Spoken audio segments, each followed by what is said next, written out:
There are just times in your life where you feel like you need some kind of reset. You need to make a change. Like, the signs are there. Being open to them is that first step of just having the impetus to actually do it.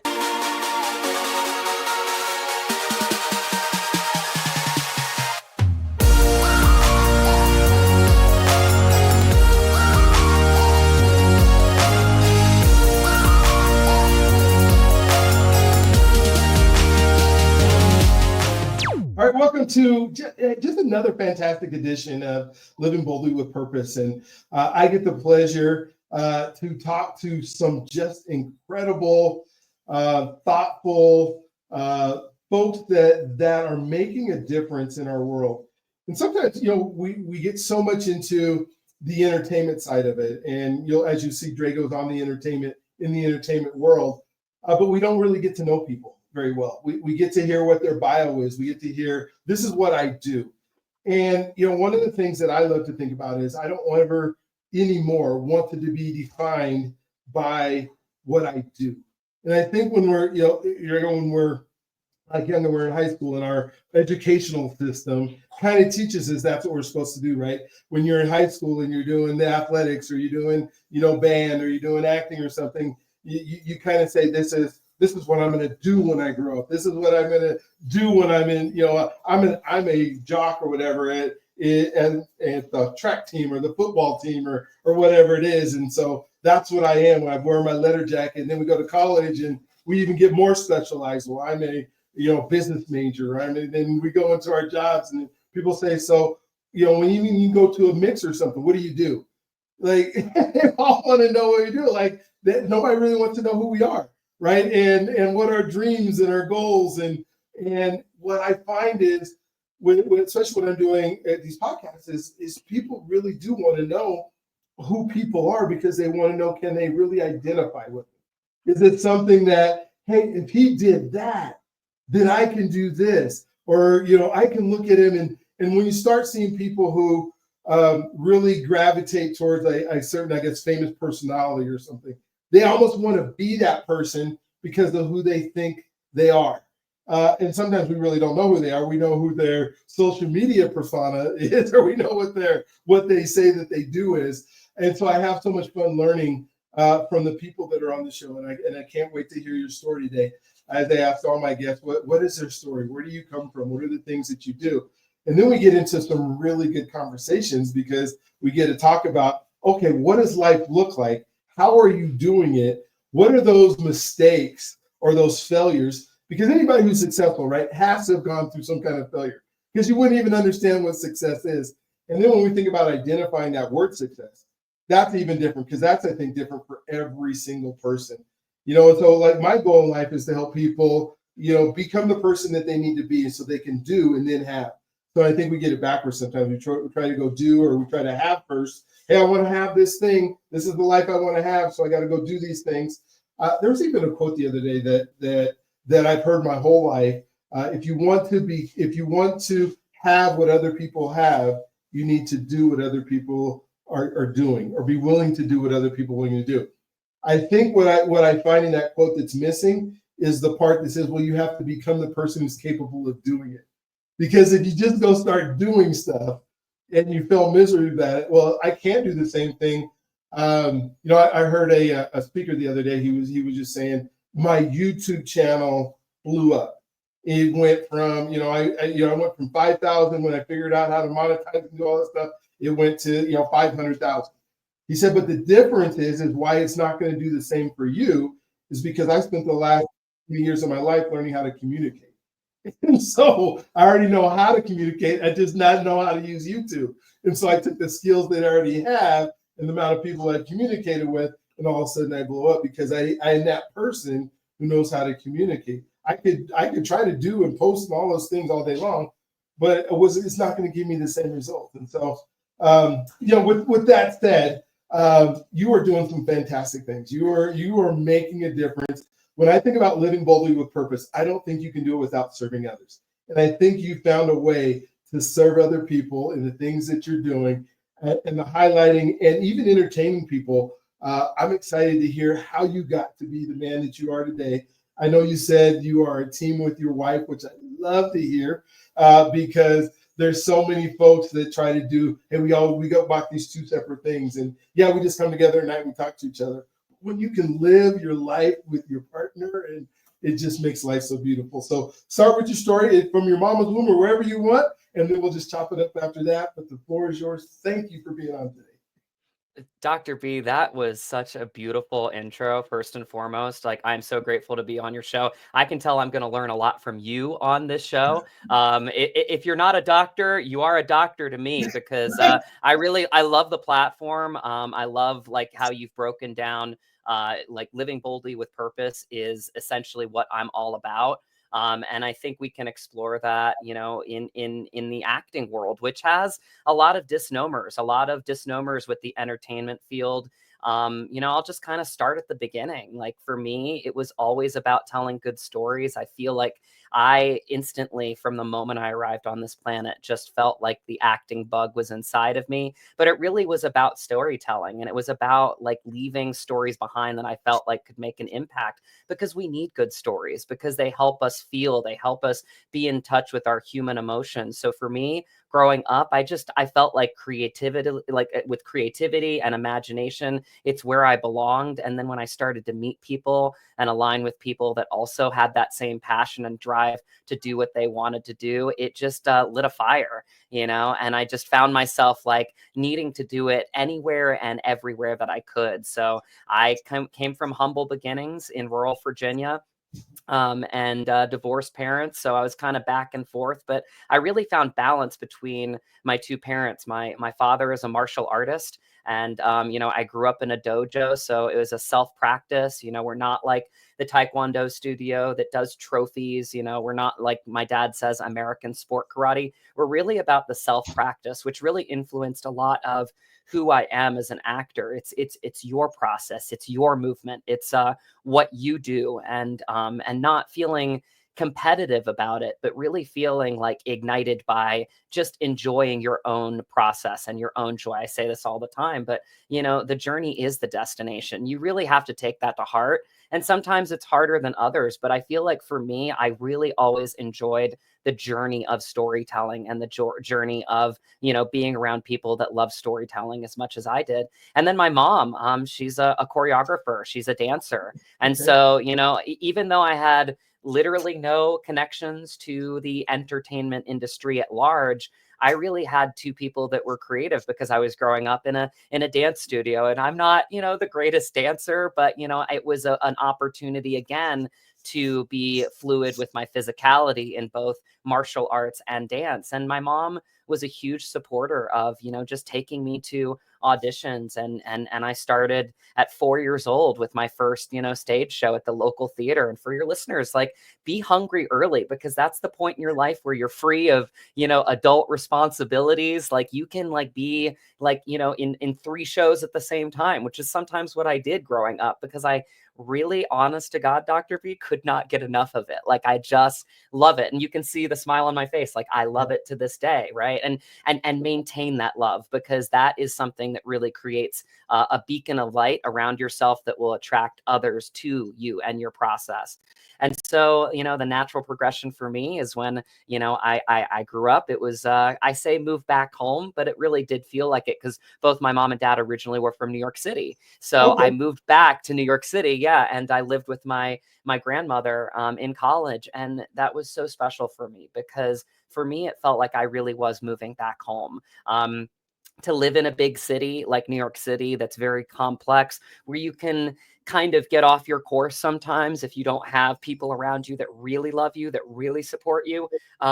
I came home every night, and Grandma Matilda, you know, she was taking care of me, and she was looking out for me. And those really wonderful conversations with someone that's the wiser, right, to keep you in on course, and to you know, just really make sure that you're focusing on what you need to, and not straying from the path. Because I knew very early on, like, there was no plan B in my life. Like, I love storytelling, and I love even more so collaborating. So so the journey continued in New York, and I got my degree in acting from Marymount Manhattan College. Met a really great acting teacher that was very, very, just what I was looking for in an acting teacher, someone that was just a nurturer and a lover of actors. He's an actor himself, Kevin Connell. I did Richard II, which was an off Broadway show with him, and a couple off Broadway musicals and things like that. And again, still couldn't get enough of it. It wasn't enough that I was getting a college degree. I had four people that I was working with at every given moment in New York City, because that's what I was there for.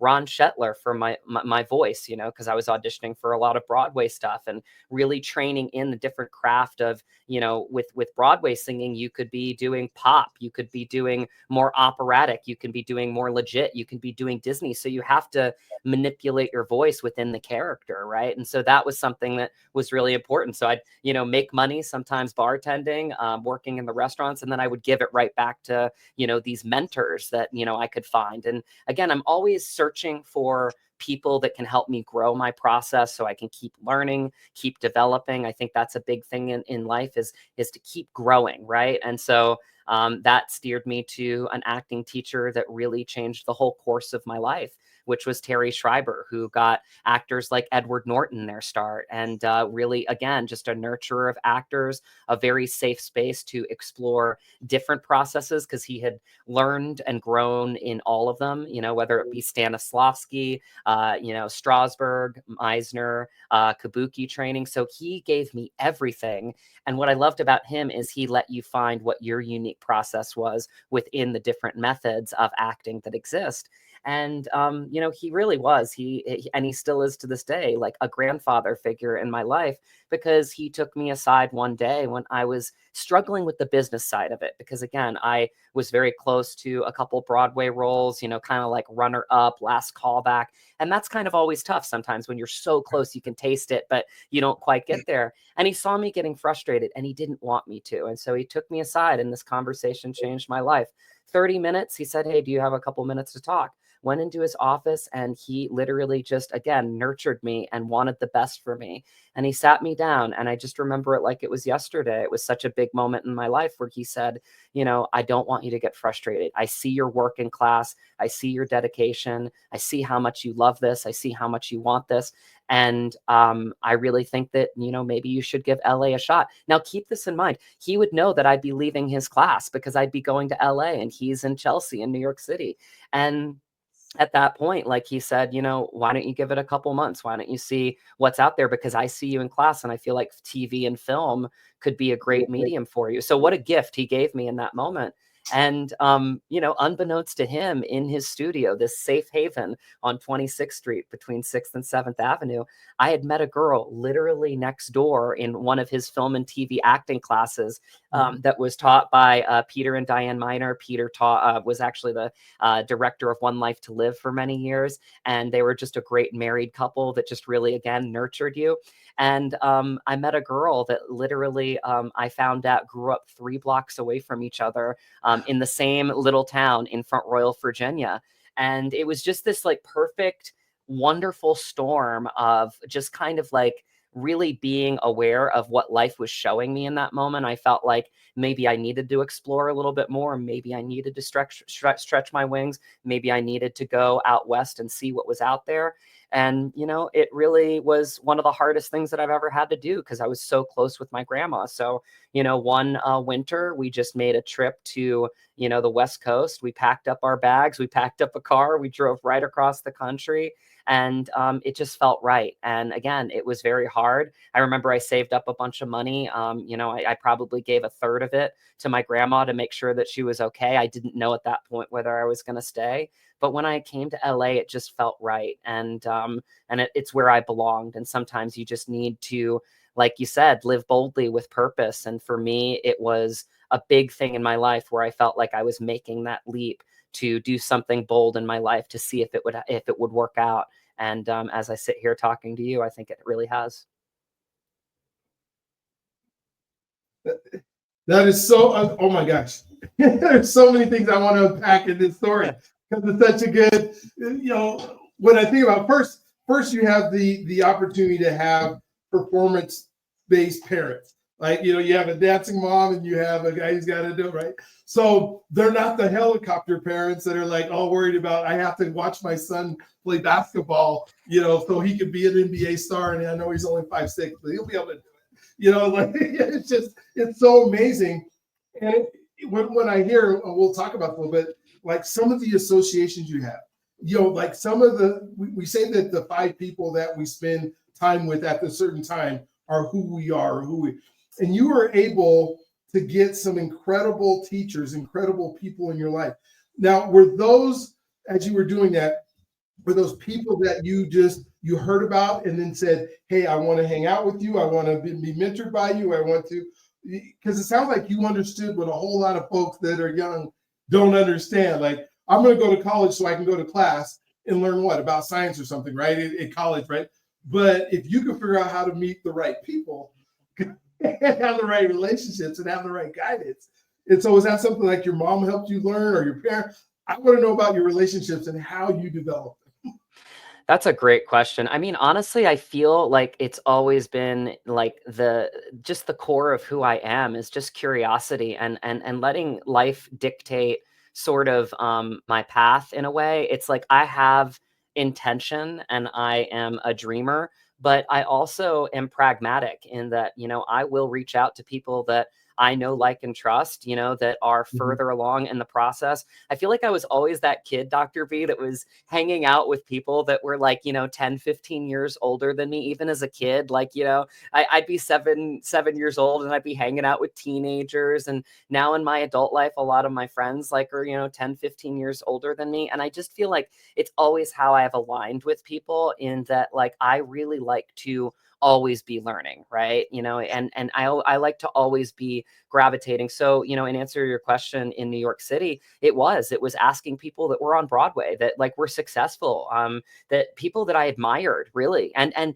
being brave enough and being bold enough to go up to them and say, hey, like, I just love what you're doing. Like, could you steer me in the right direction? Or do you have any pointers for like an up and coming actor? Like, be brave, be bold, because again, like when you have people around you that are doing what you want to do, and you can go up to them humbly, and ask a question like that, it's very rare that you're going to get turned away. A lot of artists specifically, they love to share their process, and they love to share the people that have helped them create that process. Because I think that this is a big misnomer about a lot of what we do as actors specifically. Like, it's a team sport. Like, we really are the sum of our parts. We are the sum of the people that represent us, whether it be our agent, our manager, our PR rep, but really our teachers, the people that are aligned with us. And those are people that teach you along the way. They help you grow. And so for me, I've always just had that curiosity of how can I find, people around me that can help me just level up my game and just continue to get better day in and day out. Oh my gosh, I love that. And the identity that creates. I mean, one of the things, if I say success leaves clues, and you brought up that mentors love to help if you're the student who wants to learn, right? And that's not just in acting, that's in business, it's in anything you do. Right. I find that people that are successful love to share their success, but what they don't want to do is share that success with some cocky person who thinks they know everything. Right. I give you an example. Like yesterday, so I've been coaching track for 38 years, and I've had Olympians, I've had, college champions, I've worked down at a high school, and this is planning on being my last year doing it. And it's just a young freshman girl at the high school that, she's asking me to help her learn how to high jump. And I'm telling her what to do, and she's telling me how she's going to do it and how she's going to do it. I'm like, all right, knock yourself out, lady, young lady or young girl. You're not going to ever high jump with me, because you're not going to sit there and listen. You want to tell me, obviously you don't know how to get over the bar, and I've been doing this for 38 years. And, it is so amazing. And when I'm hearing your story and I'm hearing the people that you're around, I can tell you're the person who said, I just want to kind of just sit in the room. I just want to be the fly on the wall. I don't need right? I'm going to follow up with that, because even in New York City, like I would be the person where, Actors Equity, for your listeners, is the Broadway union. And, it's a great union in that, for theater specifically, if you're a union member, you can go to the Actors Equity office in Midtown and just show up, and sometimes like just hang out for the day, whether it be 6 to 8 hours, and maybe audition for 3 to 4 things. Well, Dr. B, I was doing that even before I joined the union. When I was non-union, there were some days where I like had a day off, where I didn't have a bar shift, I didn't have an audition, I didn't have any classes, at college, or with the people that I was studying with outside of college. So what did I do? I would spend 6 to 8 hours, like maybe auditioning 16 to 32 bars for Phantom of the Opera on Broadway, or Les Mis, or whatever touring company was around at the time. And sometimes I wouldn't even get to audition, because again, the people that were union were ahead of me. And sometimes there were so many that came that I didn't even get. So most people would look at that as a failure, right? Like, you're just showing up, you're there for 6 to 8 hours, and you failed because you didn't even get to go in the room. What a waste of time. No, because I was having conversations with actors the whole day. So I was still using it something that I could learn from. And then the other part of it comes with this. It's talking about being bold again, right? There were times where I would reflect, and still do to this day, where I'm proud of myself that I stayed there for 6 to 8 hours and didn't get to audition that day, because you know what it showed me? It showed me my commitment. It showed myself that I have that commitment for myself. And for everybody that is out there, like, it's again, it's that mentality of your practice reps, right? You talk about track. It's like champions are made off the field. I feel like sometimes it's the same way in art. It's like, keep enjoying the process, like keep enjoying the connections that you're making, keep being around your people. Those things do manifest in ways that you won't even understand sometimes until years down the road. But it's that mentality, I think, that you can carry in, day out, that will really set your path forward. Well, and the thing to that process is, when we think about time and the time it takes to become successful, we're in such a world that wants everything right now. And just hearing your willingness, hey, I'm okay if I don't audition today, because I know it's going to prepare me for when I do audition. I have so much more ability because I was willing to sit, listen, watch, of people that I know. The next thing in your story that just super intrigues me. I just finished writing a book on discipline, on making decisions. So it's the decision formula: 5 easy steps to making decisions that'll change your life. And one of my stories is there's decisions that are reversible and decisions that are irreversible. And 98% of the decisions we make are reversible. If you're going to get your leg amputated, that's irreversible. It's not going to grow back. We got to do some serious thought on that.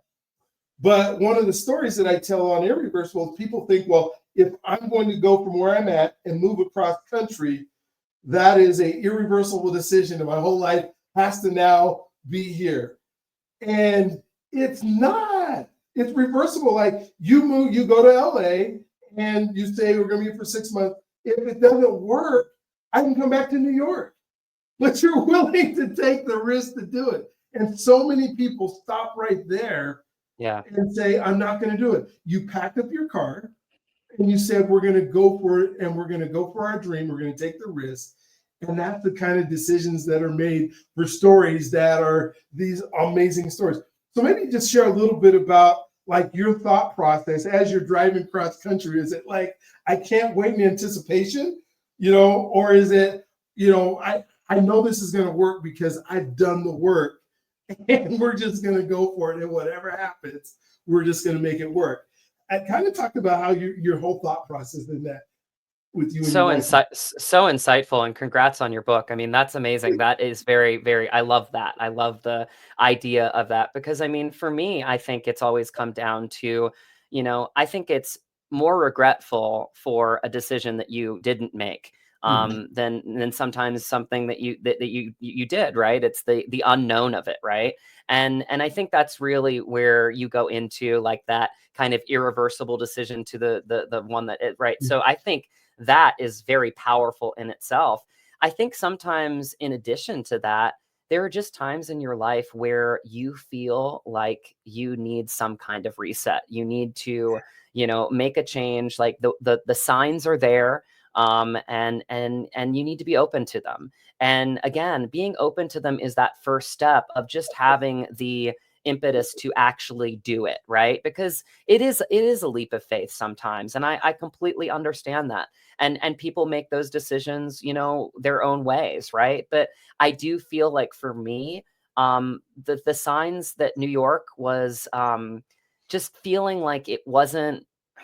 It's not that it wasn't home because I had my grandma. It's that I felt very frustrated in that time. I felt like my lifestyle like wasn't sustainable in many ways. I felt I was getting to the point where maybe I wasn't as happy, right? And luckily for me, I had somebody that was a mentor that I had brought into my life, as well as somebody that I met that happened to be a girl from 3 blocks away that really just kind of gave me the space to try something new. And I think that that is, a great point that you made is again, don't think that this is a permanent decision that you can never like come back from, but also what is the weight of it if you never tried something that maybe what felt like a risk, right?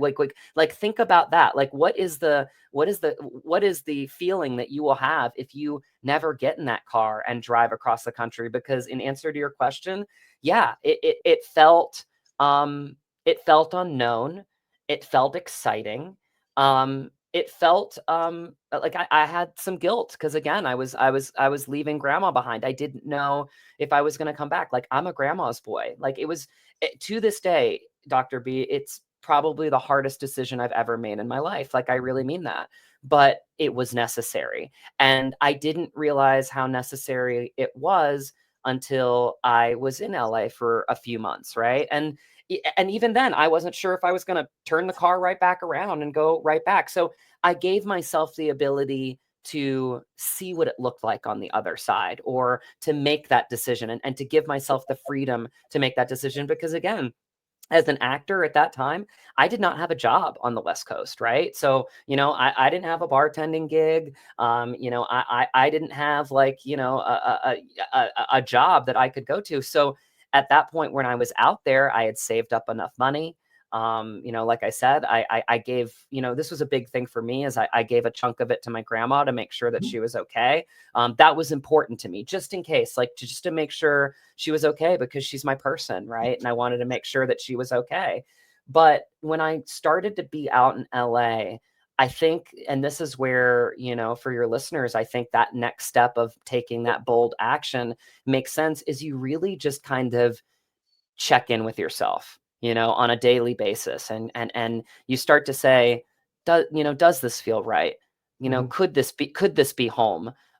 Do I feel like I can thrive here? All the questions that you need to ask, which are uniquely your own questions, right? But I'm sure your book goes into it because it sounds like it's decision making. So Mhm. very much in line with, your book. And I want to read your book because I think we need little markers with, how we make decisions. And sometimes we need a little bit of guidance because it is very difficult. It's hard to unpack these big decisions in our life. But what is it if we don't make those decisions? What does that look like? And I got to be honest, from experience, a lot of the people that I know haven't made those decisions in their life. Like I think that there's a little bit of a loss there. In fact, I think personally there's a bigger loss, and that's what I see from certain personalities. That's what I see from certain complacencies in their day-to-day life.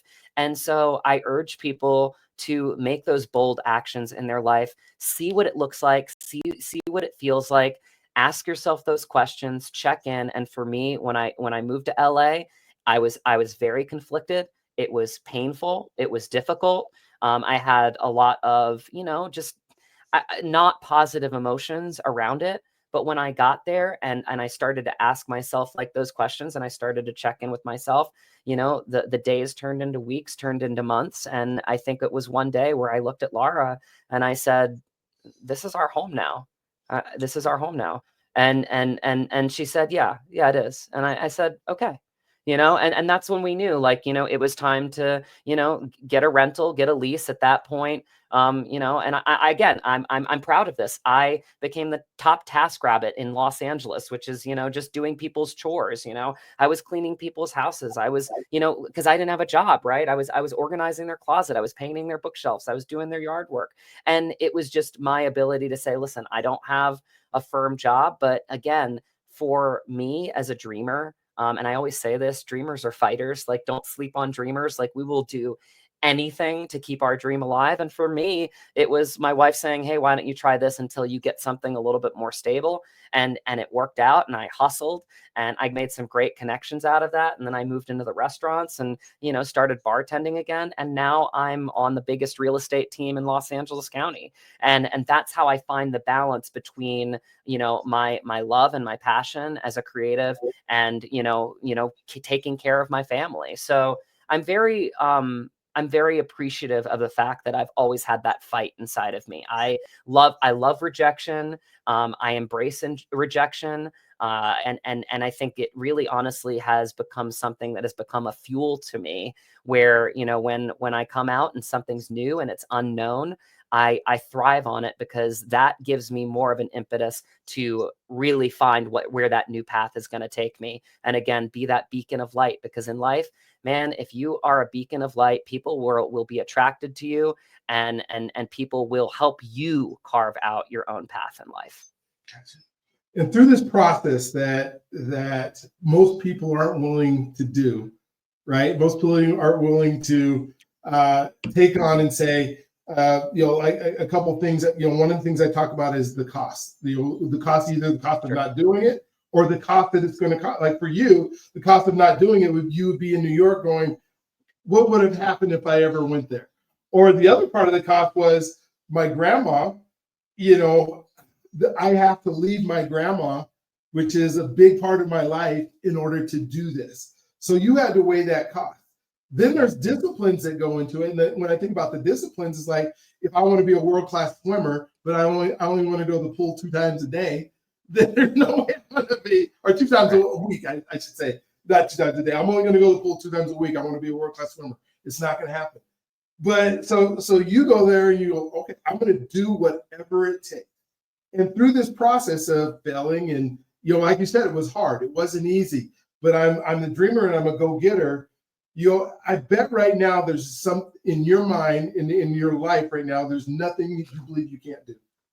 That's right. Is that right? I mean, because you've went through it, like you went through the hardest part of what it takes to be successful is be willing to go clean somebody's house. Is willing to go paint a bookshelf. Is willing to drive around the town not knowing. And so many get so stuck in, I have to know every piece, and then they don't pursue things. Like what they call it, the graveyard of inventions that have never been made, because nobody has the dream to be able to do it. And now you're, like you said, you're able to do real estate. I don't think you're painting bookshelves anymore. I don't think you're probably cleaning people's house anymore. How long now have you been in Los Angeles now since you made this move? About a decade now. And and again, I take pride in where I've come from, and I take pride in, like I said, those 8-hour days that I went to Actors Equity, and I take pride in being the top task rabbit in Los Angeles. And I know that sounds silly to some, but it showed my commitment to keeping that dream moving forward, not giving up on it, not having a plan B, because when you have something that you are passionate about, that you love in your life, like, don't give up on it, because if you give up on it, you will be giving up on a part of yourself. Oh my gosh. So true. So one of the questions that I have that probably isn't, it's one that is so deeply important, is you have, Laura, you have a partner that you're doing this with. How important, and how this probably doesn't happen without her, and how did you guys support each other? Our relationship is everything to me. I mean, it's been the guiding light in my life, honestly. And in the way that we met is just it's so silly. Like, I mean, to meet in one of the biggest cities, to literally, uh, go through the call sheet and be paired together in a breakup scene, and from Say Anything, the John Cusack movie, and to realize we both had 540 area codes in Northern Virginia, and to ask her, like, where are you from in Virginia? And she says, Virginia, Front Royal. And I'm like, excuse me, Front Royal, Virginia, have you heard of it? And I'm like, I'm from Front Royal. And, at that moment, we're like, there's no way. And I was like, no, my dad's the karate guy across from the Main Street Cinema. And like, I know this person. I know this person. And I was like, what about you? She's like, my family owns the Apple House. It's a small little country store off the interstate, and only somebody in that area would know it. And I said, look at my dresser on 79th and Broadway. There were 3 things with the price tag still on them from the Apple House. So, I mean, it's that moment in your life where it all makes sense, because even in that moment, I made a silly joke. I said, well, we've gotten the breakup out of the way. Are you ready to go out on a date? And it was really at that moment where we just connected. And I really do. I think when you find somebody in your life that has that same commitment and that same fight, and really, like, again, I got very lucky, because again, she's from the town that I'm from. Well, that means a lot, because I know that she had those same dreams and aspirations literally 3 blocks away from each other. Like, she was that same, girl to my boy that, like, just had that same, I want to get to New York and we'll see what happens past that. But like, I want to be around my people. And, it just happened to be, because both of our sets of parents were divorced, that she was 1 town over and then I was 2 towns over. And like, our little, pockets of people were a little bit apart. But she almost went to the same college. She almost went to Marymount. And then I almost went to NYU. And so our paths almost crossed there too. And it wasn't until we were paired together in a breakup scene that it's like, it's kismet. It's like things like that, I believe, happen for a reason. And I believe if you're open to those things happening, just it, like, life happens in a way that you can't even expect. There are, cosmic intentions that we can't even make sense of on this planet, but sometimes they happen and they're not a mistake. And for us, I mean, it's just been a lot of that struggle, right? Because when we moved to LA, it was like with a car full of stuff, Dr. B. Like, we didn't have a plan.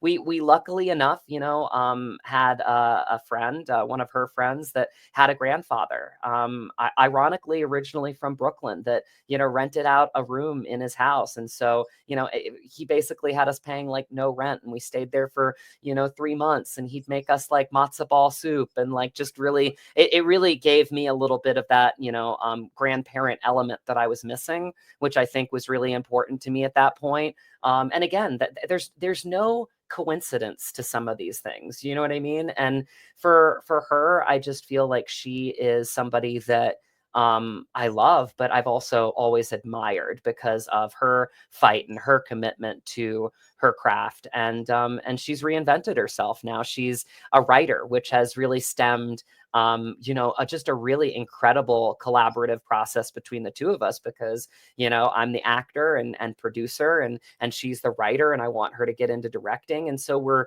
figuring out this production company, and she's got a great little Christmas movie that she wrote that's already won 2 awards that are right on the shelf there.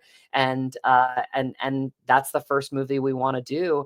And we want to do it because it's a full circle thing for us, where we would be bringing back a feature film to our little hometown of Front Royal, Virginia. And I mean, it's just like, sometimes it's written in the stars. You can't make sense of it, but if you're open to it, I think the stars kind of aligned, and your bold choices will have really rich outcomes. Oh my gosh, thank you. And thank you for sharing that, and how you guys interact, because I think it's so important. We think about health and you being able to stay healthy, because that is when you don't have this routine, right? You're going to these certain stores and you're eating, and even mental health. And I think of the actors and some of the the people in the industry that I've known that will use like other substances or something to kind of cope with when things are going bad. How have you been able to manage your health and make sure that you not only putting the right things in your body, but your mental health is staying great, I guess? Yeah, that's a great question. I think that you have to find things outside of your passion. Passion, can go two ways. If you love something, you can love it, but it can be to your detriment too. So you have Mhm. to understand that. Like when you are really fully committed to something, when things don't go your way, they can hurt more. When things go right, you'll be more joyous, right? Because it's something that you've worked for. Um, but I think finding things in your life that you love, for me, I love football. I love my football Sundays with my dog, with my wife. We get on, we, scream at the TV.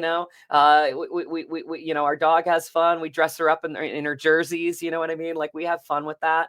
Also, that martial arts practice is really big for me, Dr. B. Like I get out sometimes and I'll just do katas because again, it's a self practice, right? And it's something that I feel like balances me out because it's physical.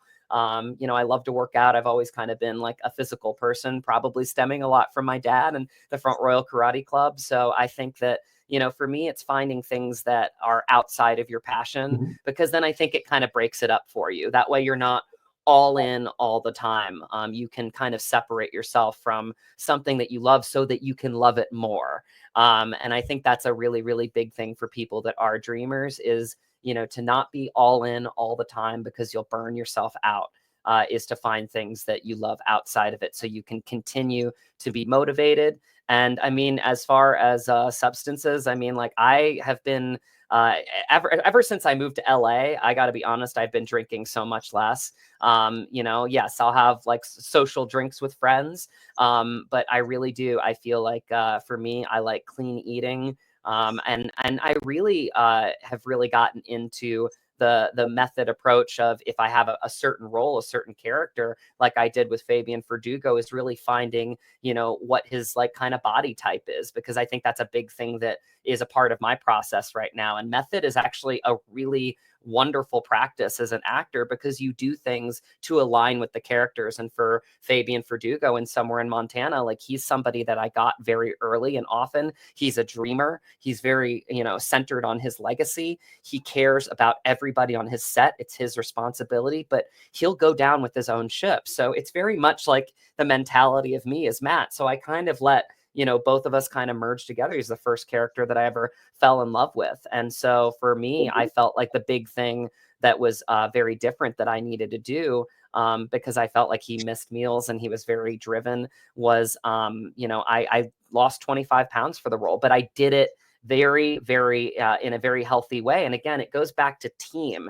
I hired, my first nutritionalist, Jennifer DeTracy, who really told me what to eat, when to eat, what workouts to do. Because again, every workout and dietary, routine that a nutritionalist will give you when you're preparing for a role, they work with a lot of actors, is all driven on what you want your body type to look like. Because if I'm a part, that's maybe like a gladiator or something like that, well then I'm eating massive amounts of protein. I'm doing more weightlifting, maybe I'm doing more back exercises because they had big broad shoulders. But for Fabian, I felt like he was lean, like he was, he was that kind of body type. And when I arrived on set, it just gave me the feeling like I had really prepared for the role. So, when you are bold about your passion, like find ways to really give yourself over to it, to surrender to it, but also find ways to escape from it as well.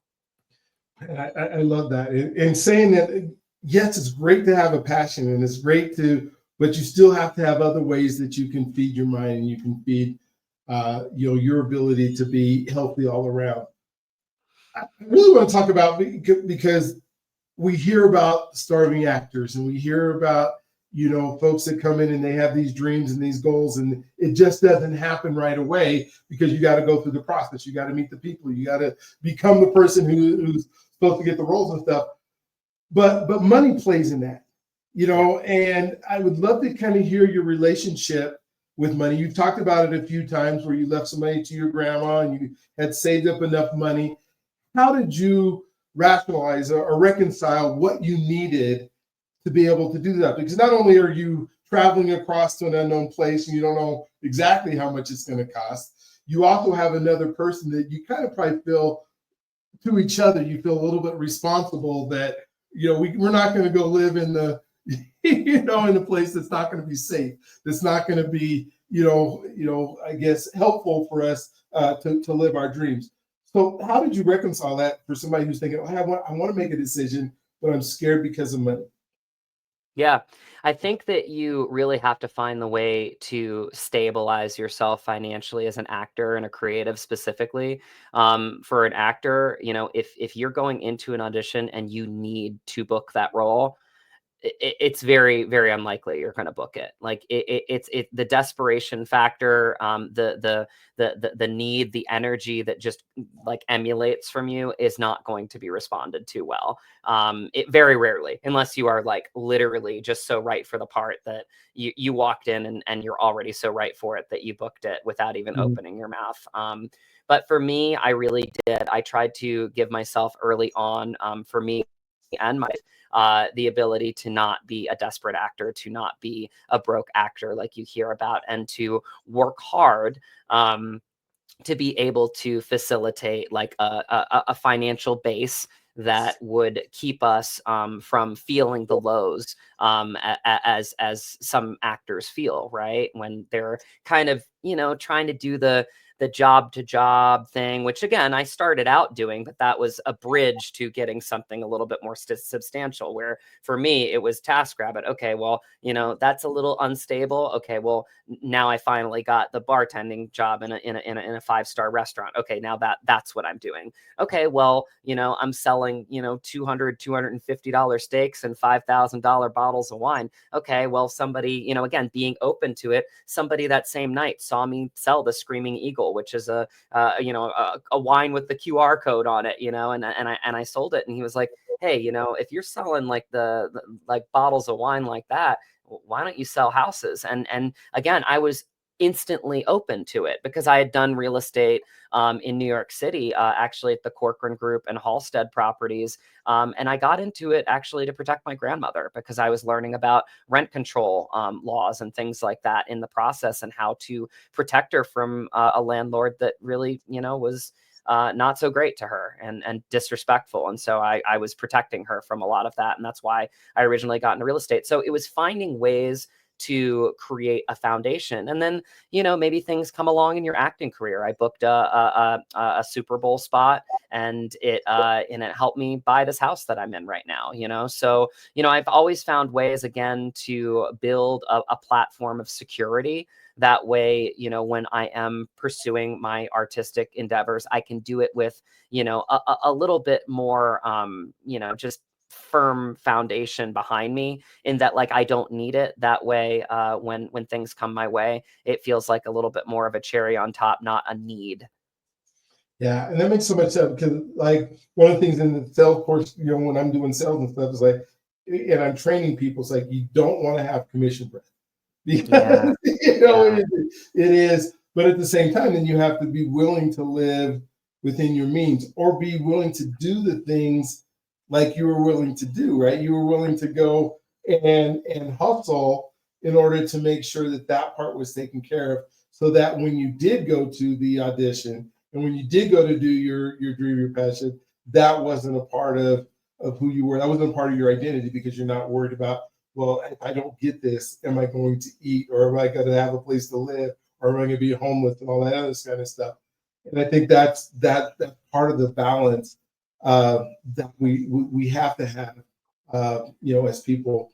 Is there, maybe talk to me a little bit about your thought process, your spirituality, or your faith, or what your belief system has been about what you can do, or if there's a higher power or not higher, or what's your thought processes in that world? Yeah, I've never really practiced a formal religion. I grew up with my mom going to a Unitarian Universalist Okay. church, which I did gravitate towards because it's people that, maybe do pray to a different God, but they come together on Sundays, and they believe in spirituality and connection. And that's the part of organized religion that I do love.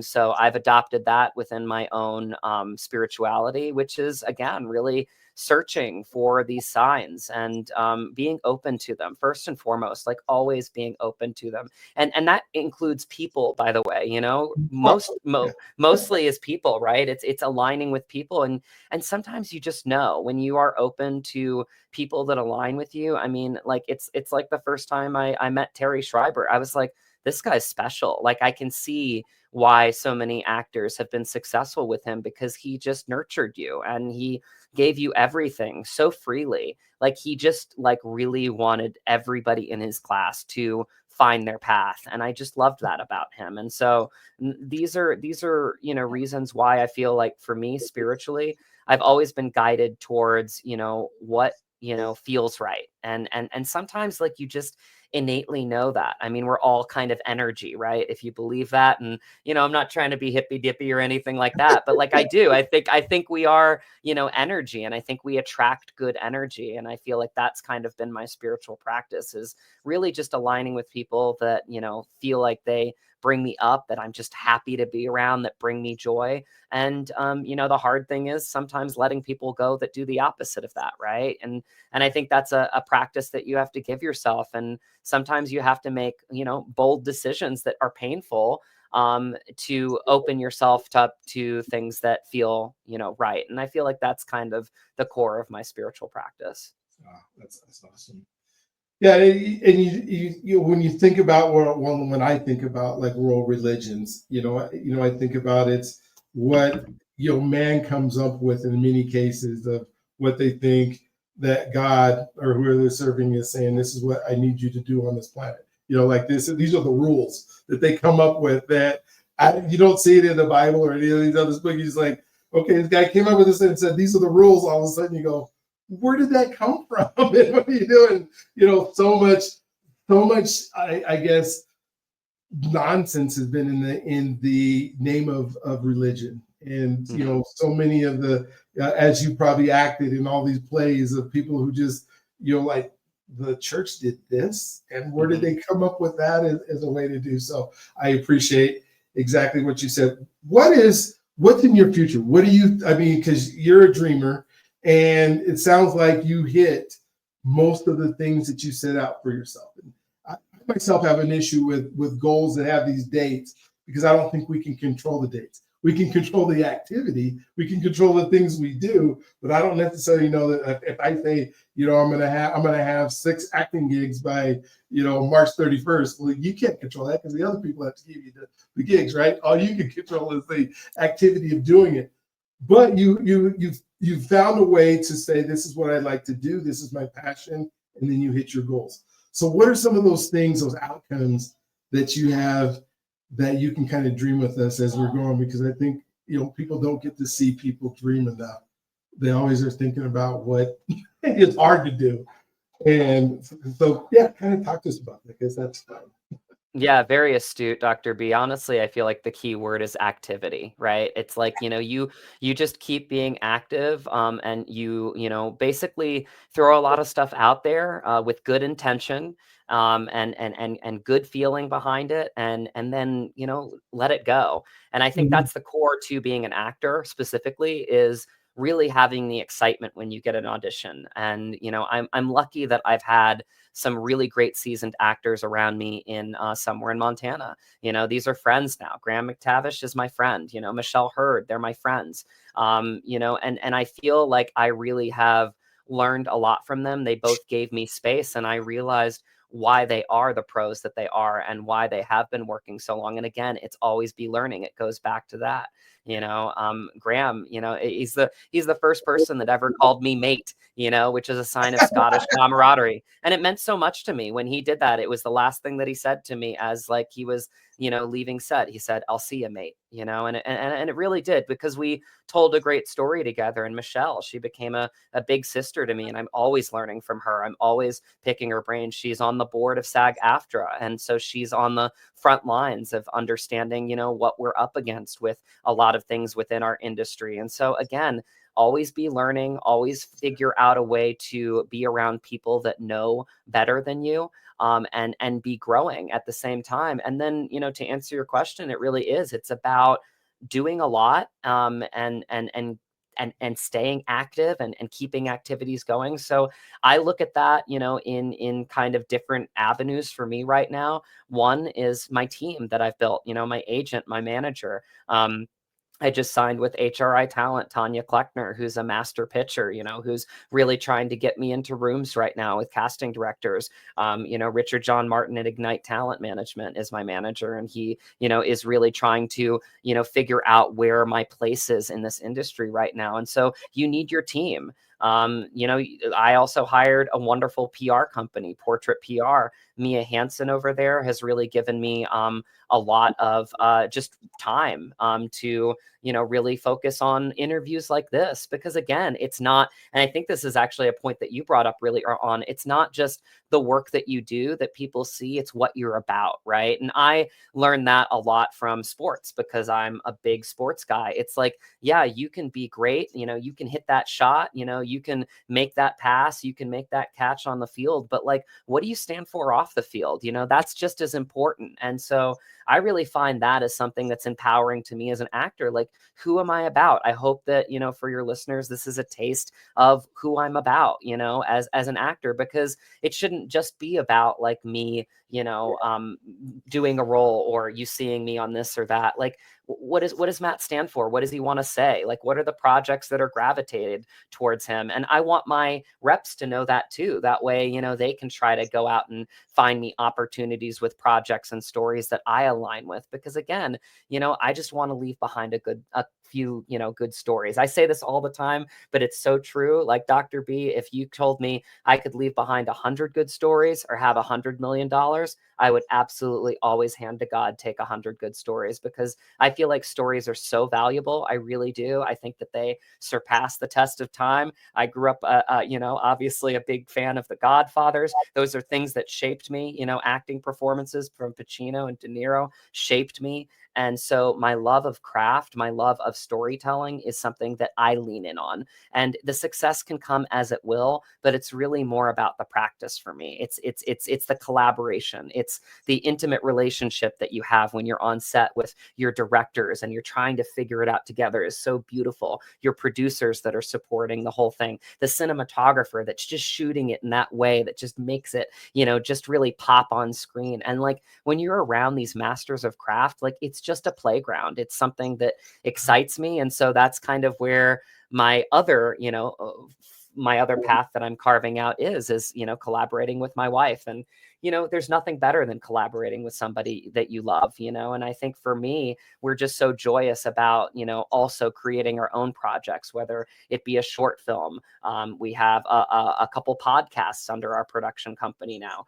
We're trying to, do this first feature film, and again, full circle moment, bring it back to Virginia, because I think I've realized, acting will and forever be my first love in life, but I really truly love collaborating. I love building a team, and I love the idea of bringing films back to little pockets of the country that feel like they don't have a voice, because I think that's where a lot of the dissonance is happening in our society right now. So that's a core thing and a core principle of who I'm about as an artist, is I really want to give stories back to these little towns that feel like they don't have their voices heard, because it really is, it's like giving back to the town. Because the way I look at these films is it's everybody's film. It's not the lead actor, it's not the director, it's not the producer, it's not the crew, it's everybody. Like, you're giving it back. It's something that everybody can be proud of. So, in a nutshell, that's basically the two paths that I've carved out for myself right now, and that's what and who I'm about as an actor and a person.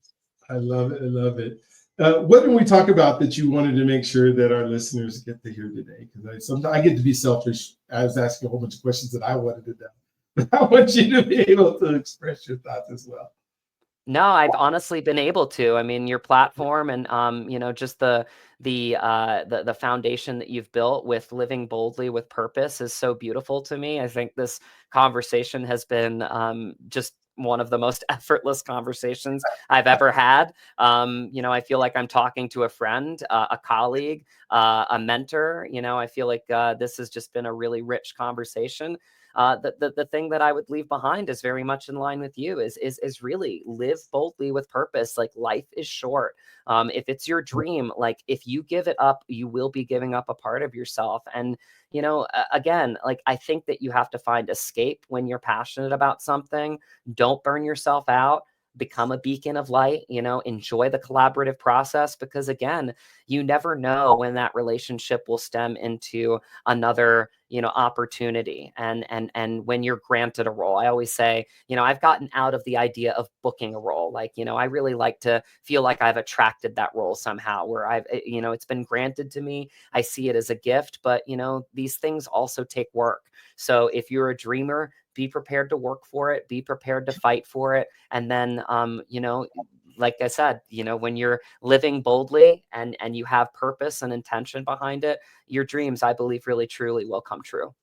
Wow. Well, Matt Drago, thank you so much for being part of this today. It is, if you guys are listening, and I'm giving my I guess synopsis of our conversation, is we just had a master class. When I talk about all the time, I talk about be, do, have, right? Becoming the person you need to be in order to do the thing that you were put on this earth to do. And then you get to have all these things that you've been wanting, and be able to give back and the person that he needs to be. And we spend so much time, and you see all the things he's doing. He's doing just some amazing things, but he's always, at least the conversation I just heard, is he spent more time talking about the person he's becoming than the person that is already there. And sometimes, I'll do these shows, or we'll do these shows, and we have somebody who has already accomplished everything in life, and now we're saying, how did you do it? But with here, he's telling us how we're doing it. He's showing us, this is what I tried and it worked, and this is what I did try to work. And it's just a beautiful spot to be in, to see somebody. And I want to come back like in a year from now or 2 years from now and go, okay, what just happened? Because we talked about all these things, and the activity came behind it. Because you talked about activity just a second ago. It wasn't just, so many of us have dreams that we want to do, and then we never do the activity that allows us to have them. And he just literally taught us how to do those things. And so amazing to have you on.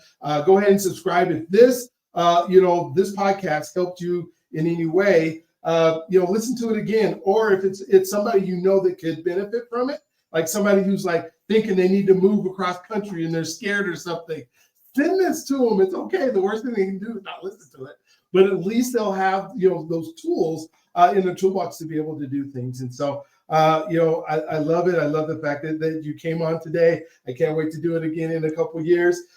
Don't forget, folks that are out there, that you are God's greatest gift, and he loves you if you allow him to. And we will see you, and we will talk to you, and we'll have more great stories. So subscribe and all the YouTube stuff you're supposed to do on the other side. So have an amazing, incredible, just awesome day. Matt, we'll talk to you soon. Thank you again so much.